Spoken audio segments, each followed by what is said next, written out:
እምወድቅበትን ፈተና አታምጣ ፈጣሪ፣ ሳልዘጋጅ አታምጣብኝ። አንተን የምክድበትን ፈተና አታምጣብኝ። ንጽህናዬን ማጠፋበትን ፈተና አታምጣብኝ። ታማኝነቴን ህሊናዬን ማጠለሽበትን ፈተና አታምጣብኝ። እምችለውን እምቋቋመውን ብቻ ነው። ይሄ ከባድ ልመና ነው። ፈተና ኃጢአት ነው። ፈተና ጥርጥር ነው። ፈተና ክህደት ነው። ፈተና ገሃነም ነው። ወደ ፈተና አታግባን ጌታዬ የአባቴ ፈጣሪ፣ ዓይኔን የሚያስታትን ነገር አታምጣብኝ፣ ቁንጣንም አያቀናጣኝ፣ ለክፉ ሰውነትም አሳልፈ አትስጠኝ። የሚገርም ጸሎት ነው። ቁንጣን እንዳያቀናጣኝ፣ ጠግቤ የፈጠረኝን እንዳረሰው። ስለዚህ አብላኝ፣ ግን በቁንጣን አታቀናጣኛል።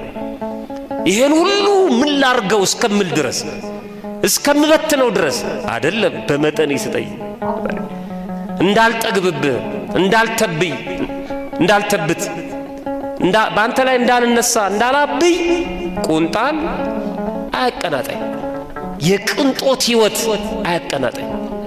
በአግባቡ ልኑር አደራ። ይሄ አርቆ ማጠር ነው። ስለዚህ የመጀመሪያው ከፈተና በፊት እንዲህ እያልን መጸለይ አለብን።